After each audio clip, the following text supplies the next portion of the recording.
another one-take tutorial for ukulele players. I try to post these about once a month. They are casual, lo-fi, little to no editing tutorials or workshops on how to play a particular song or skill on the ukulele. And I've just been having a blast doing this series. My patrons and other people often make requests. You can join me over on Patreon if you want even more content like this, and I do exclusive workshops for patrons as well. But this one actually today comes from a public request over on my Instagram. So there was a cover I did of a song called Down in the Meadow, which was written for I believe it was for the film that it was written, not just coincidental. It was written in 1953 for the film River of No Return, and it was sung by Marilyn Monroe. I stumbled across it in a social media post that somebody put up on the internet of Marilyn Monroe. I'm not sure that she actually was playing the guitar, but in the film, she's playing the guitar and singing part of the song, and she later went on to record the whole song on an album. So it's just a lovely song. It's a really pretty version that Marilyn Monroe does, and I recorded an ukulele copy based on that version, or it may have even been the original. I don't know if anyone recorded it before Marilyn Monroe did. Anyway, so it's been fun to have in my play-along songbooks. I do 4 free play-alongs on the ukulele every month for anyone to join. 2 of them are on YouTube, 2 of them are on Zoom, all of them are on Zoom for my patrons, but it's one that gets requested and people enjoy, and it has a couple different elements to it, so you can make it a little trickier, you can make it more simple, and that's what I want to go over today, is how I played it, which isn't exactly the way that it was played in the Marilyn Monroe version, but you can also listen to the Marilyn Monroe one on YouTube and sort of compare the two. I will give you all the elements you can actually play even more similar to what she has on her version if you like, but I'll share with you how I played it. Again, it doesn't have to be how you play it. I'll give you the different elements, talk to you about how to play the riff, which was especially the request I got over on Instagram. So hi, if you made that request, thanks for suggesting this one, and we'll just go through the song. I have a sort of formula of how I like to do these, but you can always leave comments below. Let me know if you have outstanding questions after watching this, and other songs maybe that I've covered that you want me to teach this way, or if there are topics about playing ukulele you would like me to go over. All right, so let's just jump right into it. I'm going to sometimes be putting the chords on the screen, and sometimes I won't. So if you want to grab a copy of the chord sheet from my free public Patreon post, you do not need to be a patron to get it. That is linked in the description box, and you can grab those chords.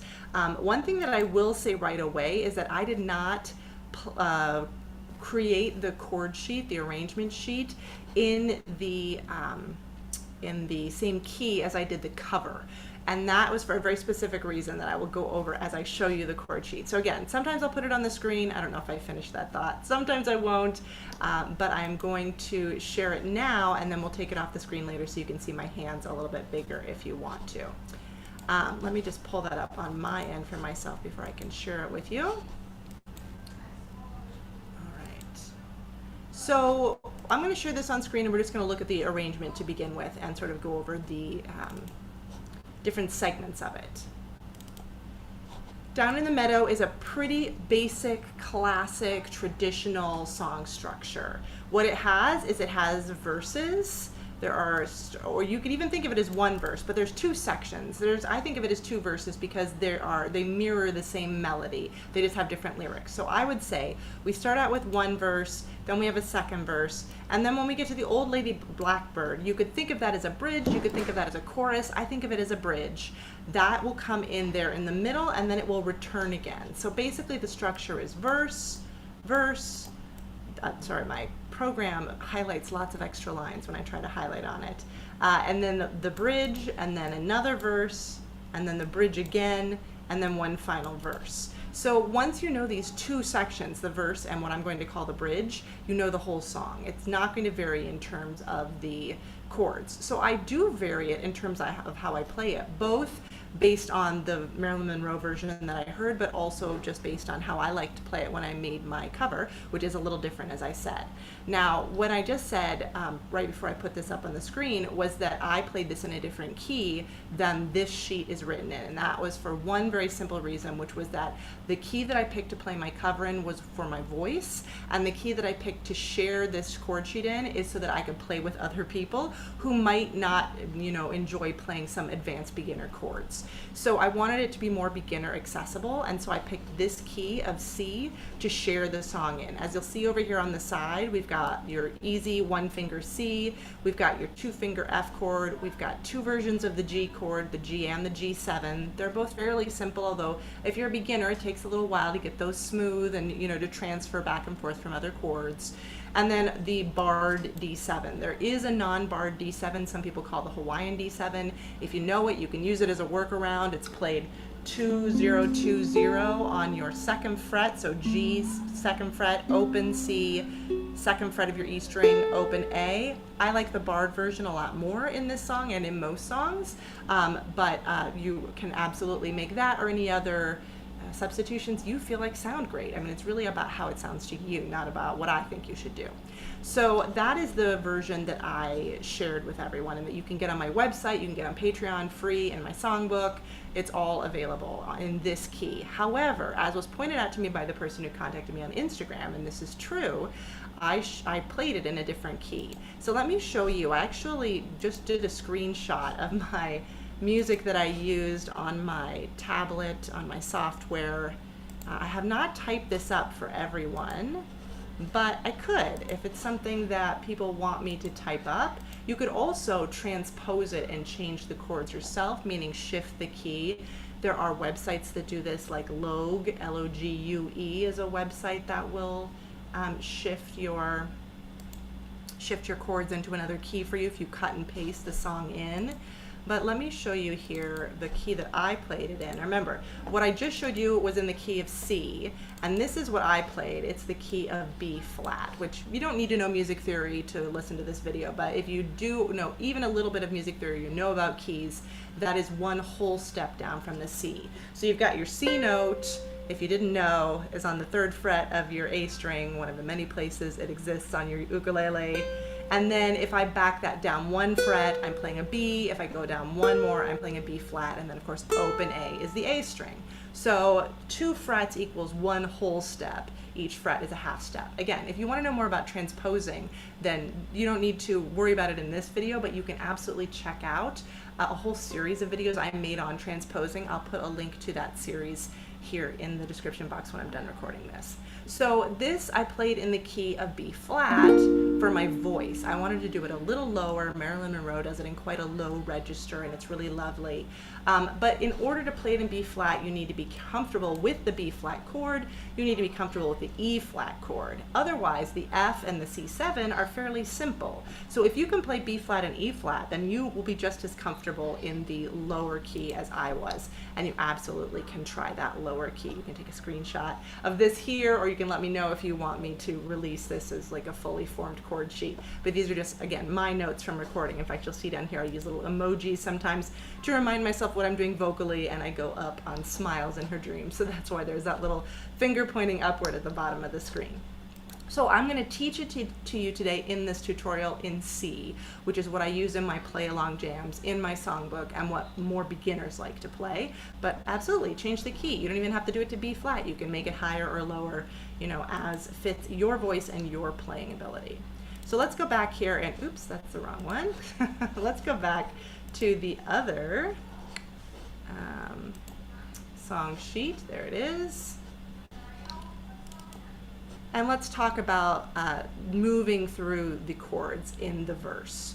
Because, you know, the first step to playing this song is just to make sure you can play all the chords. But most people know these chords, and so if you don't, I would recommend stopping here, playing all of these chords. Let me know in the comments if that's something you want me to include. I usually assume, because there's so many different ukulele videos online, and so many of them go over how to play these chords in detail, that you don't need that from me. But if that's not true, let me know. I can make some more beginner friendly, how to play the C chord, how to play the G chord kinds of videos.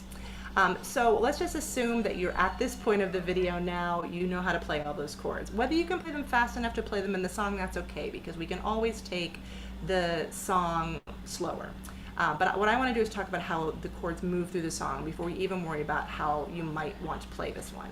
So let's look at the chords in the verse. And they're, again, like I said, they're the same in every verse. So we've got 1, 2, 3, 4 different stanzas, but we only need to learn that one time.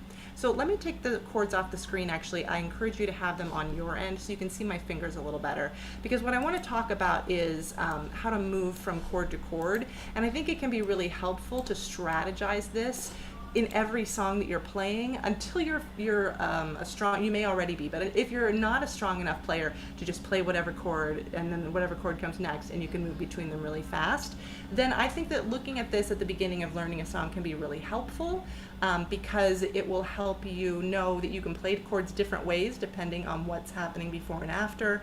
And also it helps you sort of slow down and look at the transitions that you're making with an eye to economy of movement, meaning we don't need to move our fingers more than we need to move our fingers, because we want to keep everything flowing well for us and as simple as possible. So in this song, we're going to start on a C. And of course, if you know your C and it's a one-finger chord, it's usually the first one everyone learns, that 3rd fret on the A string, you could play with any darn finger you want. And many people, when they're starting out, play it with an index finger. But depending on what's coming next, you may want to adjust which finger you play it with.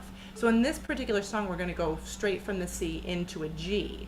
And so when you think about your G shape and then work backward, you may want to play the C with your ring finger, because it's there close to where it wants to be when you play the C string. C chord, sorry. And I'm on my low G instrument at this point because that's what I usually use for this song, but I will show you how it sounds different with the high G tuning. This is a low G string, but I have one nearby with a high G that I will play for you when we get a little further along in the tutorial. So going from your C to your G, I would recommend playing your C with your ring finger, and then you can just drop your middle and index finger down where they go and shift that ring finger over one. And you're going to go back and forth between those two chords over the course of the first 2 lines of every verse. So if you want to practice that switch, that would be a really good idea if it's not already easy for you. And if it is easy for you, feel free to use the timestamps to jump ahead, because you don't have to listen to this whole section. So that's going to happen several times, C to G to C to G. And then the second line the same, and then we're going to end up on a G at the end of the second line of each verse and need to get to an F. This is a switch that sometimes causes beginners some stress. What I like to do is think of a leading finger or a swivel finger. None of my fingers are staying the same from the G to the F, so I'm not going to swivel. But what I will do is lead with my index finger and get it back here to the 1st fret of my E string, and then I'll swing my middle finger into place on the 2nd fret of the G string to play that F. So again, if any of these switches are hard for you, you can just isolate that and practice that. So you're going to go from a G to an F, to a G, to an F, to a G, to an F, to a G, to an F. Oh, to a G. Sorry, it ends on a G. I may have lost count there in the middle. Basically, you've got 2 patterns in every verse. It's really nice in this. Once you get those patterns down, you can play every single verse in this song. You're going to want to be able to go from, and let's just try it. Let's try C to G, and we'll do that pairing 4 times. And then we'll go from F to G, and we'll do that pairing 4 times. That's a whole verse. Let's try it a little slow. 1, 2, 3, 4. C, 2, 3, 4. G, 2, 3, 4. C, 2, 3, 4. G, 2, 3, 4. C, 2, 3, 4. G, 2, 3. One more. C, 2, 3, 4. G, 2. Go to F. F, 2, 3, 4. G, 2, 3, 4. F, 2, 3, 4. G, 2, 3, 4. F, 2, 3, 4. G, 2, 3, 4. F, 2, 3, 4. G, 2, 3, 4. Beautiful, right? If you can play C to G to C and F to G to F. So I was looking at the pages I was talking.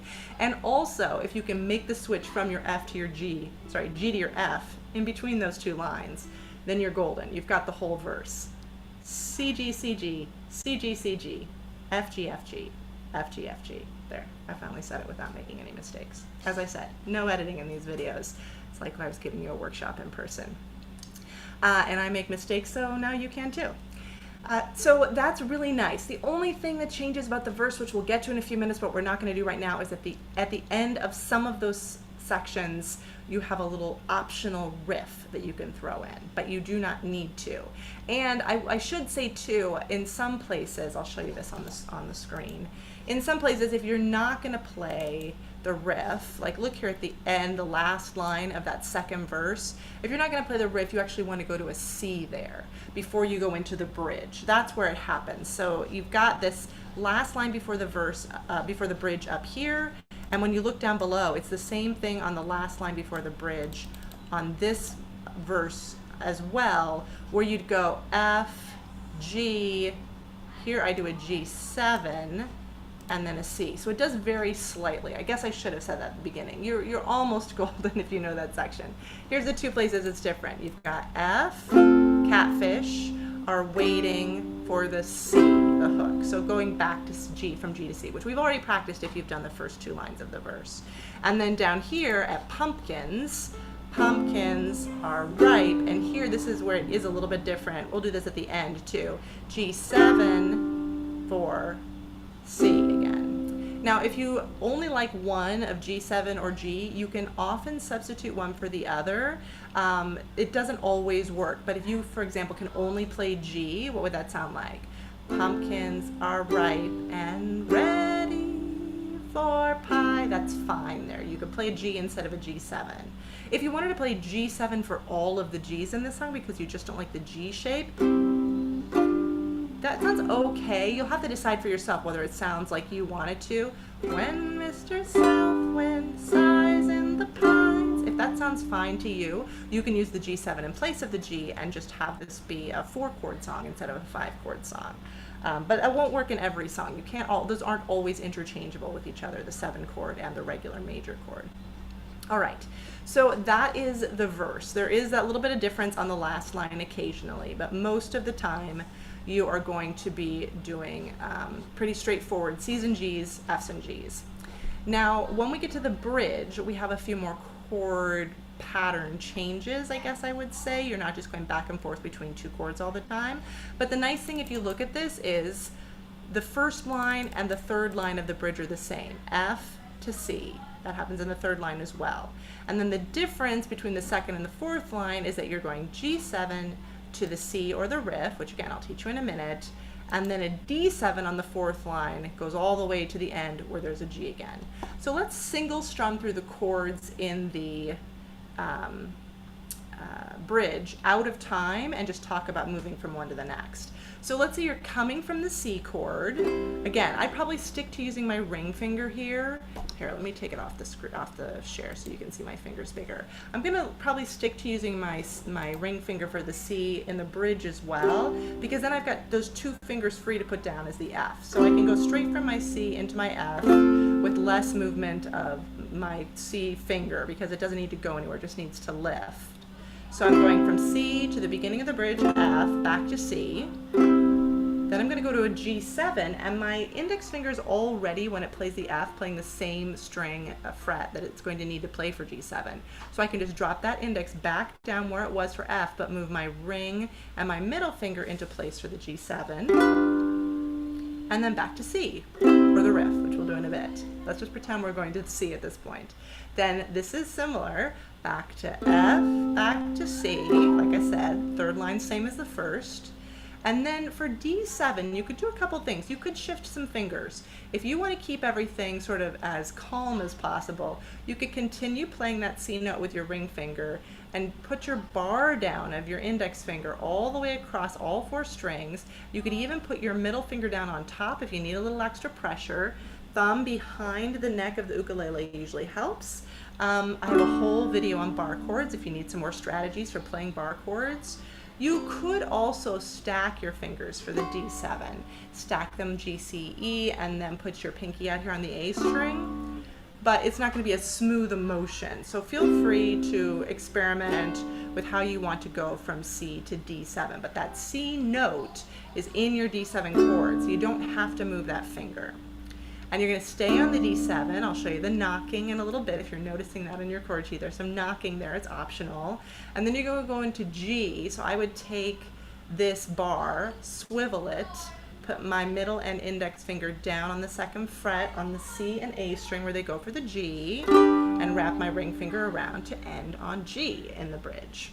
And the two bridges are the same. So despite the fact that we had some differences in the verses on like the last line, the bridges are the same. And then there's a little outro as well that I'll show you a little bit later.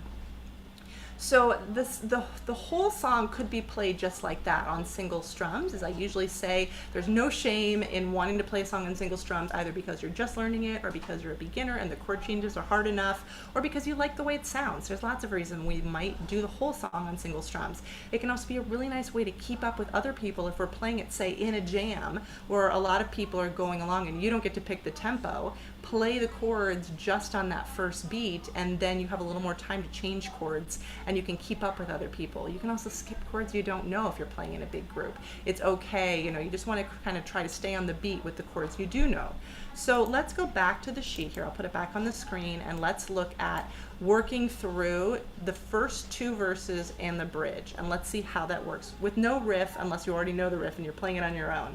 But I'm going to play just single strums, and I'm going to do the C chord at the end there of the 2nd verse instead of the riff, and I'm going to skip the knocking. I'm just going to keep going with single strums through the bridge. All right, so let's try this. The song does not go super fast, which is another thing that makes it nice for beginners. But let's try 1, 2, 3, 4. When Mr. Southwind sighs in the pines, old Mr. Winter whimpers and whines.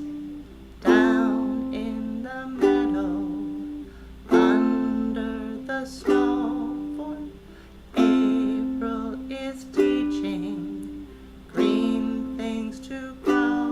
And when Mr. West Wind hums in the glade, old Mr. Summer nods in the shade.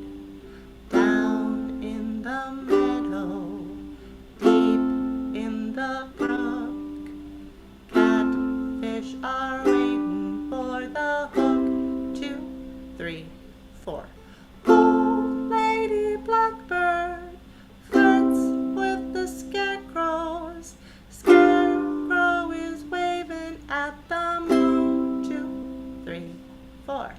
Old Mr. Moon makes hearts everywhere go bump, 2, 3, with the magic of you. 2, 3, 4. All right. So you might have noticed that the chords move a little more swiftly in the verse than they do in the bridge. In the verse, you have basically 2 beats for each of those chords. So you're kind of going a 1, 2, 2, 2. When Mr. Southwind, that keeps going through the verses. It's very regular. And then until I think maybe the last chord or so. When you get to the bridge, you have a little bit longer. You actually have 4 beats on most of those changes. The first 3 lines, you've got Old Lady Blackbird. That's a 4 beat. And that keeps going, including the C or the riff. When you get to the bump, bump, I divided it a little more. I did bump, 2, bump, 4, with the magic of 1, 2, 3, 4. So I didn't write it in every 4 beats or even every 2 beats on that last line. I kind of wrote it in where I was changing chords or where I was knocking. But you know, you'll see different things on different people's chord sheets. There's no standard for how everybody writes it. So it can be a little confusing if you don't know the song, but hopefully a tutorial like this helps you figure it out. So that is how it would sound in single strums. But if we were going to play something different, whether it was strumming or picking or however you chose to play this one, then you would kind of need to feel that pulse, whether it's the 1, 2, 1, 2, or the 1, 2, 3, 4. So the better you know a song, the more you feel that internally. You may not even need to count it, but if it's helpful to you to practice with a metronome or to count it in your head even before you're singing, then knowing that the verses basically get 2 beats per chord and the bridge rather gets 4 can be helpful. So let's look at the way that I strummed it. So the way I arranged it, if we look at that, I did this very similar, but not exactly the same as how it was done in the Marilyn version. I did single strums for the first 2 lines of almost every verse. I think in the Marilyn version, it's actually every verse that it's done. I flip-flopped it at the end just for some interest for myself. I didn't want to do the same thing one more time. But basically, you could play this single strums for the first 2 lines, like we just did. And then I switched to a variation on this beginner strum that's written up here. So you could, if you want to change from single strums to something else, you could play this beginner variation, which is down, down, up, which sounds like this. Down, down, up, down. I'm playing it on the C chord.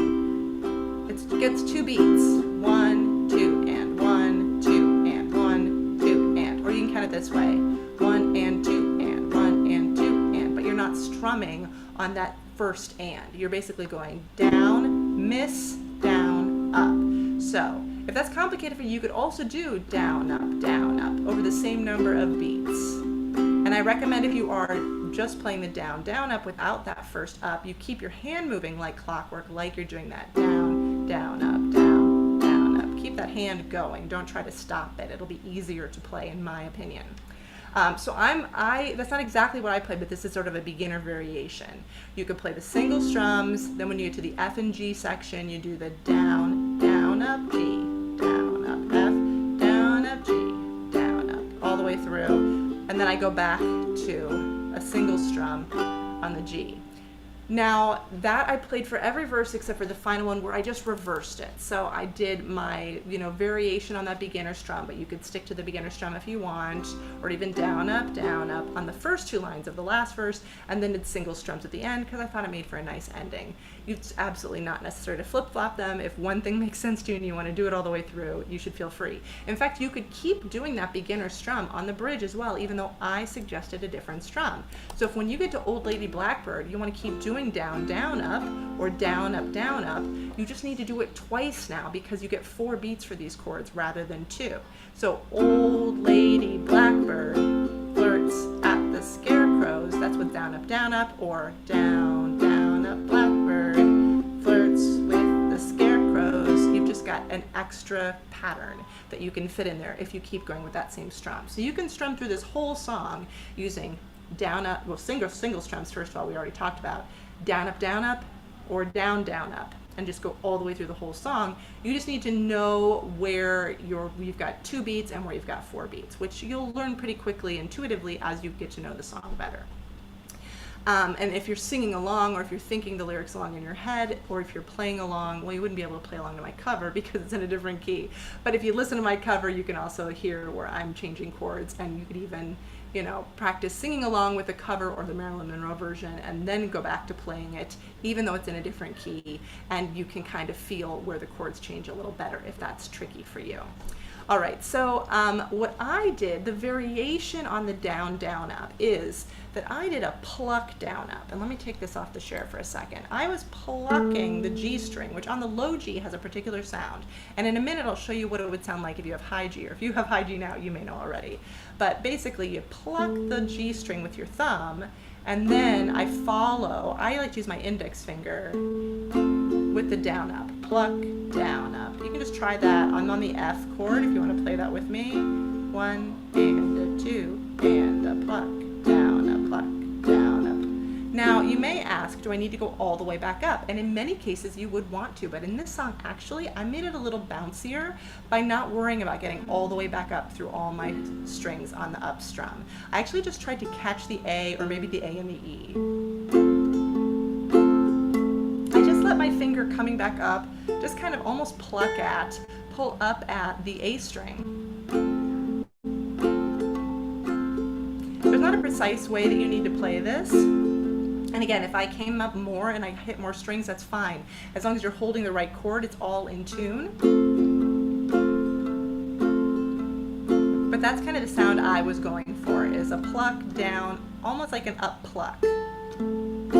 And you can practice that by taking your pad of your index finger and just catching your A string there. I like to do it over the I like to do it over the fretboard, but you can do it over the sound hole if you like that better. If that gives you a little more room to play. You can try that. I do it up here. It's going to be a slightly different sound, but not a hugely different sound. Okay, so that is the strum that I was doing whenever I switched from single strums to strumming in those first few verses, and at the end when I started with the strumming and then switched to single strums, the same thing.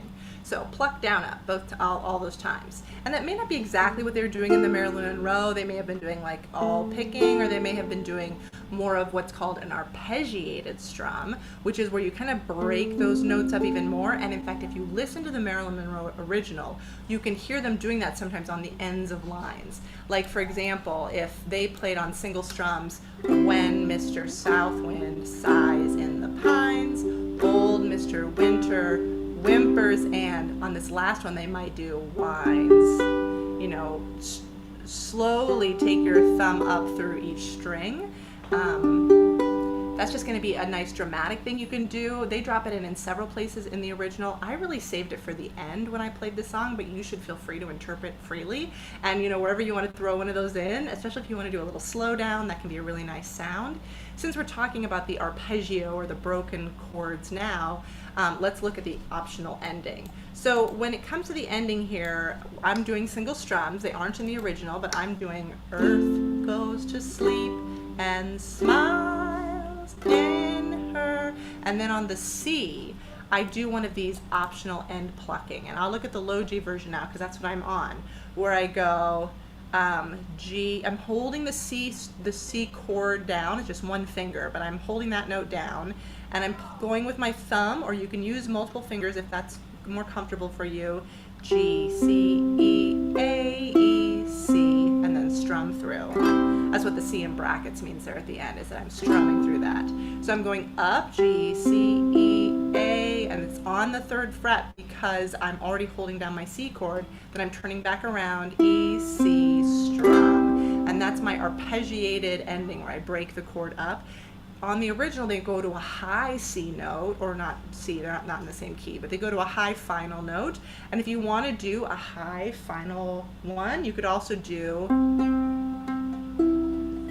I think for your last C that you're strumming, yeah, if you want to, after you do the G, C, E, A, E, C, you could come up here to the 5th and 7th fret, 5, open, open, 7, and you could strum through there. You've got a very nice high C there. Or you could do, if you know the barred C at the 3rd fret, you could strum it through there. You know, you can pick a different iteration of the C chord further up the neck to have a higher note on that final one, which may be confusing if you're a beginner and have not done that before, but don't worry about it. You can always play the regular C that you know. You don't need to go up high to find another one. But there's several different options for you of Cs further up the fretboard that you can play if you want a higher note. And one of my favorite websites to find different chord shapes for the same chord is one called Ukulele, because they have a couple different tools that I really like, and you can use them for free. All right, so let's look now at the riff. So I'm going to start with the low G riff, and then I'll show you the high G riff as well. I want to show you how to include the riff if you want. But again, as I said, you do not need to include the riff, and you can just play the C. Now, if you're going to include the riff, I've written it out for you 2 ways. And actually, because only the G string is different on low G, you could also play this high G riff on the A string if you like the sound of it. Now, this is not exactly the same riff as in the original because they're playing with a guitar and it goes much lower. And so I adapted it for something I thought sounded nice on ukulele, but it's not exactly the same notes. It's also not in the same key. But for my version of the riff, what I decided was that I would use that low G string when I have it to get a lower sound. And if I don't like that, you can always play, as I said, the high G riff on your low G instrument because it only uses the A string. So whichever one you prefer, you'll only be able to play low G with the sound that it has with that low note on the low G instrument, but you could play the high G one on either. So let's look at the low G riff first. It sounds like this. You've got the C strummed, and then you go to a 2nd fret. That's what these numbers mean. If you haven't read tab before, I have lots of tab lessons on my Patreon, but let me know if you want me to do one that's more public about how to read tab. But basically, these numbers are telling you what fret to press on which string. So 2nd fret, C, open, that's what 0 means, no fret, that's just the C string, and then 4th fret on the G. So the whole thing sounds like this. And tab does not always tell you rhythm, which this one doesn't. So you kind of have to know how it goes, which you can hear in my cover, you can hear in the original, you can also hear in this tutorial. But if you're just looking at it on the page, tab can be a little confusing because it doesn't necessarily have the rhythm included in it. Excuse me, I've got the hiccups now. So when you've got that C, you're basically doing it in this rhythm, and I'll do it slowly. It goes 1, 2, 3, 4. Oops, I played the wrong note. Let's try that one more time. That's embarrassing. Okay, 1, 2, 3, 4. And then you're ready to go into the next section, which in most cases is going to be the bridge, although we do also play the riff on the bridge too. So every time you don't go to the bridge. But again, it's a 1 for the first strum. 1, and then on beat 2, you need to be on the 2nd fret of your C string, then open on 3, then 4th beat is 4th fret of the G string. 1, 2, 3, 4. 1, 2, 3, 4. You can use the YouTube to slow me down if you need to, the little gear icon on your YouTube settings on the video if you need to. 1, 2, 3. Again. 1, 2, 3, 4. So how might you want to finger that? Let's take this off of share and talk about it, because depending on how you decide to play it, you might find it easier or harder. If I am going to be playing with a bunch of different fingers on different strings, I might play my C chord here with my middle finger, because it's nice to be able to drop my index down to the 2nd fret of the C string for the 2nd fret, and then reach my ring finger over here for the 4th fret of G. So maybe I'll start with a C, and then I'm already got my index ready to go, and then I'm walking down that way. That's one finger for each of those notes, and then open. So you do have to lift your index after you play it. But that might be the way that I would play it. If you needed to, you could play it all with your index finger. You could do C, jump, jump, jump, if that's easier for you. But I find it easier to kind of dedicate as much as I can a sort of home base where my fingers are, and also kind of do one finger per movement if I can. So I would do middle, index, open, ring. So you can practice that. See if you like that way or if you like another way better. Now let's go ahead and look at the high G riff on my low G, since it works in the same way. The string sounds the same with both tunings on the A string. If you're going to do that, then you're going to need to jump up, and so maybe I'd play it with my my index finger on the C, because the next 3 notes are a 7, 5, 3 on that same string. So if you have long enough fingers, you could reach all the way out here. Oh, it's not even that far on my concert here. This is a concert instrument. So I'm going to strum with my index and then reach out with my pinky, maybe 7, 5, 3. Again, this isn't the same exact notes that they were using relative to the key we're in the version that Marilyn Monroe did, but I liked the way this sounded. You could change the riff if you like something else better. C, 7, 5, 3. And that would be your riff on the high G, or if you like it, it could be on the low G. 1, 2, 3, 4. Same rhythm. Just doesn't have that low note guitar walk down sound.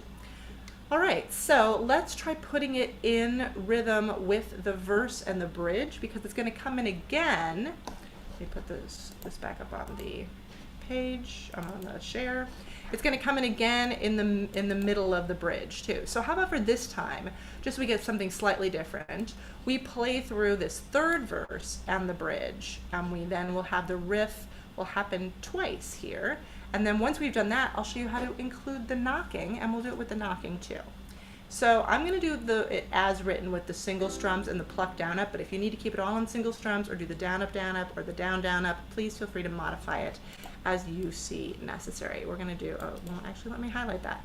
We're going to do from When Mr. Eastwind down through Magic of June. All right, so 1, 2, 3, 4. When Mr. Eastwind shouts overhead, then all the leaves turn yellow and red. Down in the meadow, corn stalks are high, pumpkins are ripe and ready for pie.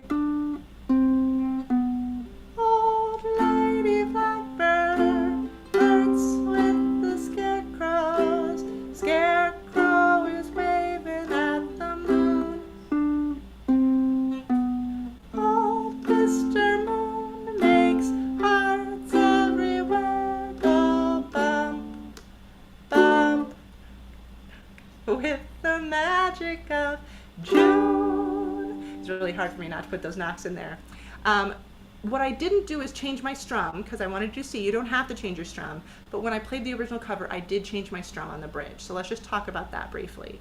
If you already know how to play island strum, you may want to skip ahead, but I'm not going to do a super long tutorial on island strum. I'm just going to mention that the strum we often call island strum or calypso strum is what I've written in here, as well as a variation with plucking the first string on instead of the first down. And here's what that means. That means that, let's just do it on the C chord. You can do a down, down, up, up, down, up. There's lots of tutorials for island strum. Let me know if you want me to make one for you. But this is a strum I used on the bridge. Down, down, up, down, miss, up, miss, up, down, up. So it's that same clockwork hand motion, but you're skipping different beats. And as I said, lots of tutorials on island strum online, but I'm happy to make one if people want another one. Once you've got that rhythm down, if you want to add a pluck instead of the first down, it sounds like this.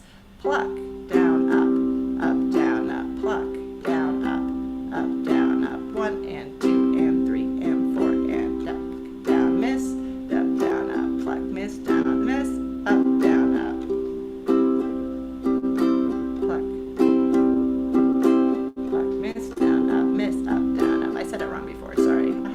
For myself because I could hear in my head that was wrong. Sometimes it's not helpful to count this though, so it may just be listening and following along or watching one of those tutorials, and DLN has a great one. There's lots of different tutorials. So if you want to play either version of that on the bridge you can, but if you want to keep right going with your down up or your down up or your pluck down up, of course you can. You'll just want to double it. And one of the places I noticed that we need to double it is in the verse. Actually, when we get to that G7, we actually have 4 beats there on ready for before we go into the riff. So I actually had a ready for, I got 2 there, whereas most of the rest of the verse you're only getting 1. So that's a good thing to notice too as you're playing through a song like this. Sometimes you'll have a little more time than you've had all the rest of the verse with the chord change.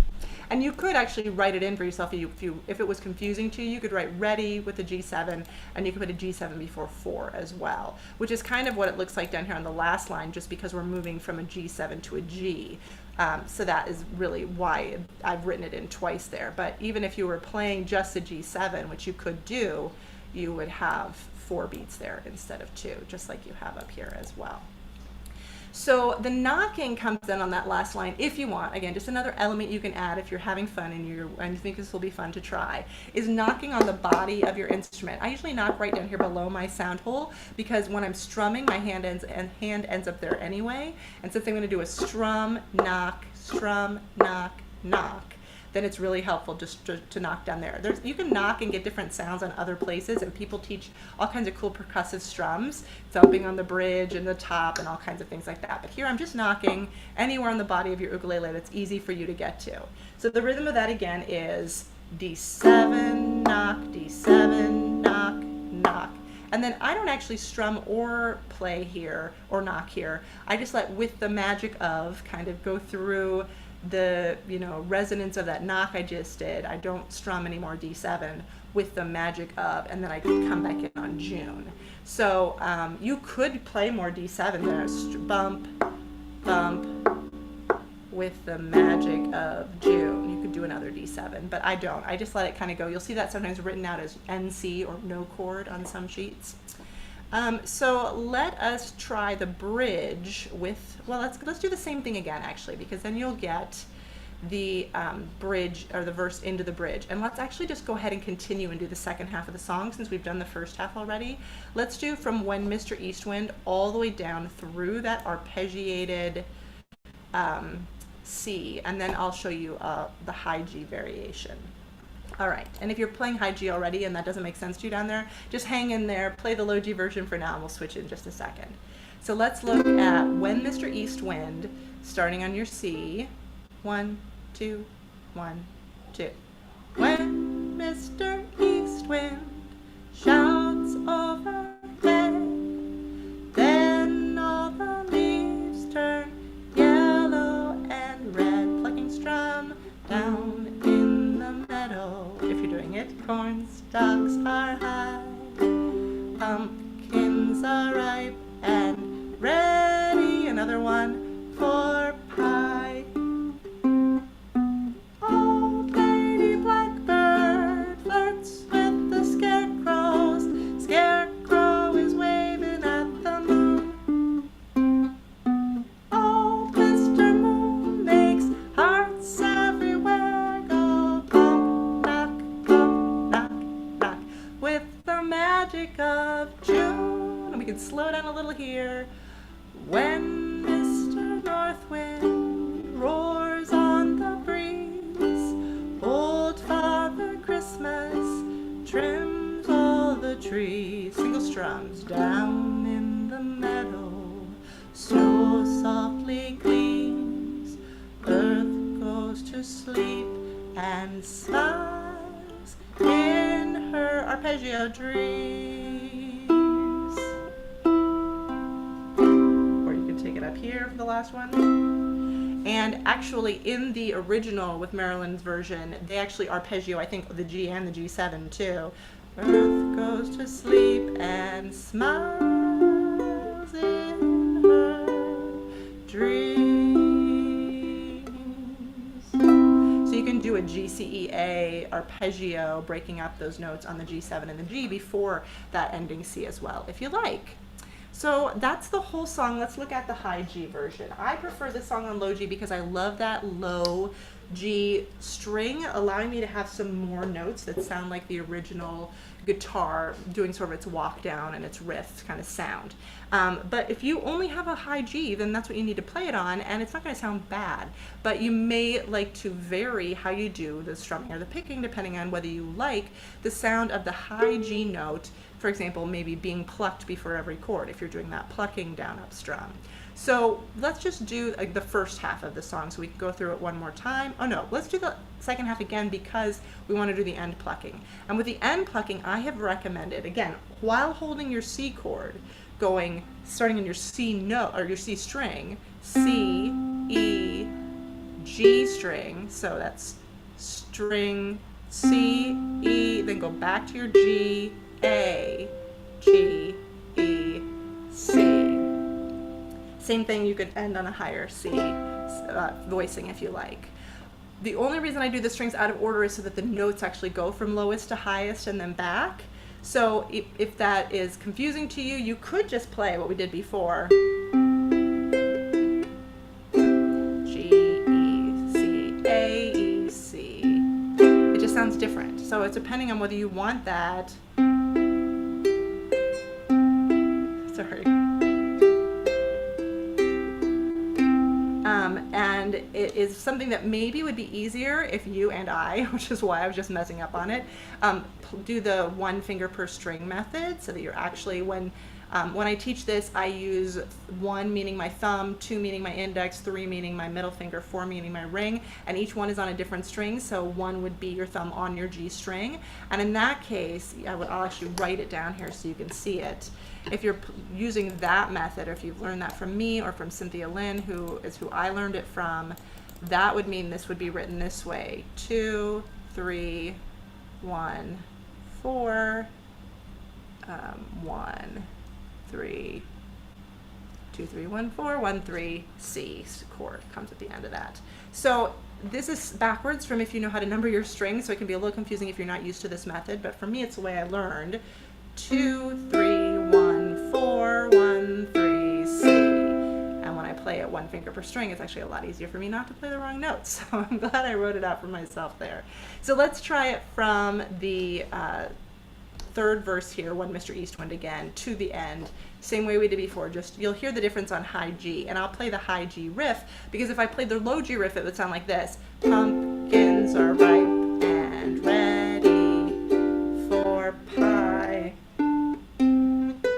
And I don't want that high G note. That doesn't sound right. G string, I mean, it's not a G note. But I don't want that to come at the end of my riff. I want it all to go down. So if that's why I like using the high G riff if I have a high G instrument, because then I do C, and then I go into the rest of the song. All right, let's try it one more time from there, and then I'll do the whole thing, and we can have a playthrough of the whole song back on. I'll be on my low G, but you can be on whichever you have. All right. 1, 2, 1, 2. When Mr. Eastwind shouts overhead, then all the leaves turn yellow and red. Down in the meadow, corn stalks are high, pumpkins are ripe and ready for pie. Old Lady Blackbird flirts with the scarecrows. Scarecrow is waving at the moon. Old Mr. Moon makes hearts everywhere go bump, bump, with the magic of tune. When Mr. North Wind roars on the breeze, old Father Christmas trims all the trees. Down in the meadow, snow softly gleams, Earth goes to sleep and smiles in her dreams. All right, so we're going to do our playthroughs now. Normally with these I like to do 2 playthroughs, one with the chords on the screen and one with the chords off the screen. So that's what I will do. I will do the one with the chords on the screen first, and I'll do it a little slower, and then I will do the one with the chords on the screen a little bit more up to tempo, or more performance tempo, the way that I would play it. And again, you can always slow me down or speed me up depending on how you want to play the song, how you're practicing it right now. And also, I guess I'll do it on high G first, and then I'll do it on low G. So you get the difference between those two too, which is nice to have. So let's just get started. And then you leave me comments in the comments on the YouTube or on the Patreon post, which is public. Let me know if there were questions I didn't answer, if there's other parts of the song you have questions about that I didn't go over, that I missed somehow. I think it's fairly straightforward. It just has a lot of possible elements to it. And again, simplify it as much as you want. Do it all on single strums if you're just starting out, especially if it's not familiar to you. And then add in the elements that work for you. When I do these for my patrons, these tutorials, we call them level up tutorials, and we talk about the levels or layers that you can add to a song to make it work the way you want it to sound. And so this one has a lot of different levels and layers you can add. So mix and match as it works for you, and take these skills to other songs too. You know, if you're liking that plucking down up but not with your high G instrument, try it on a different song and see how it sounds with different chords and in a different key. All right, so let's try about that tempo. No, a little slower actually for the first time through. A second time we'll go a little faster. 1, 2, 1, 2. When Mr. Southwind sighs in the pines, old Mr. Winter whimpers and whines. Down in the meadow, under the snow, April is teaching green things to grow. When Mr. West Wind comes in the glade, old Mr. Summer nods in the shade. Down in the meadow, deep in the brook, catfish are waiting for the hook. Old Lady Blackbird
screams.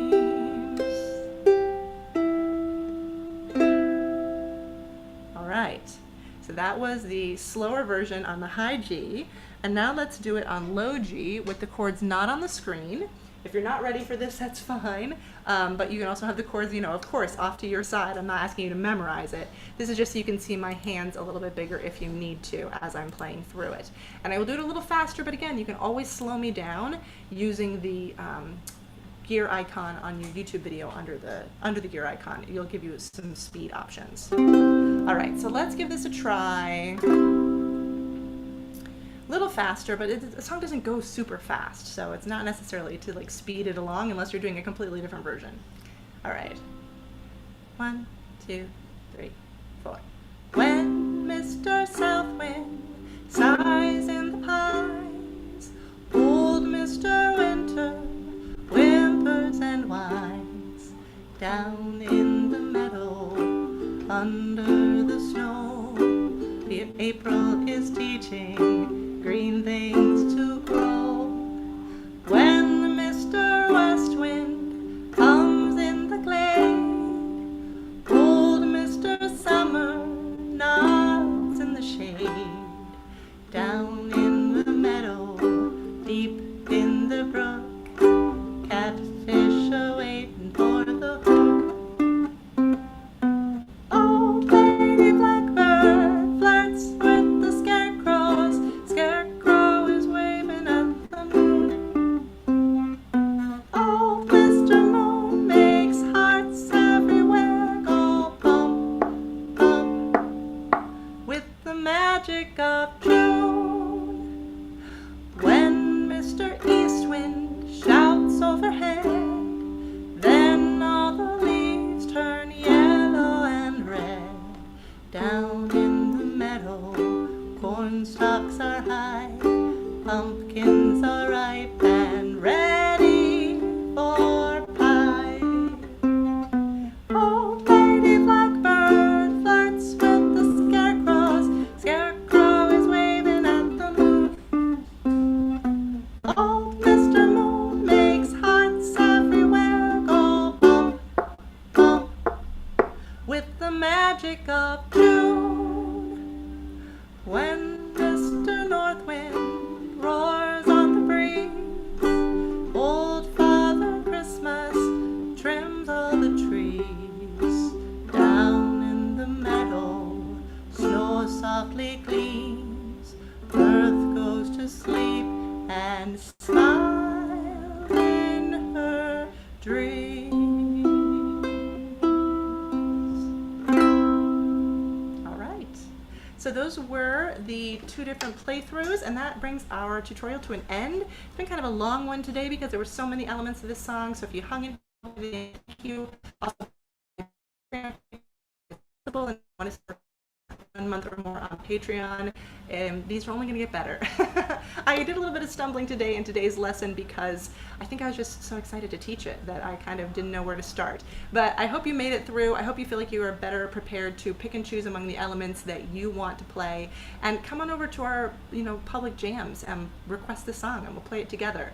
Let me know again in the comments both questions you might still have about this song, and also what other songs you'd like to see get this treatment. If there's another song I've covered that you would love a tutorial for, let me know, and I'll do as many as I possibly can. Thanks so much for being here. I hope you have a great rest of your day or evening whenever you are watching. Thanks so much, folks. Bye.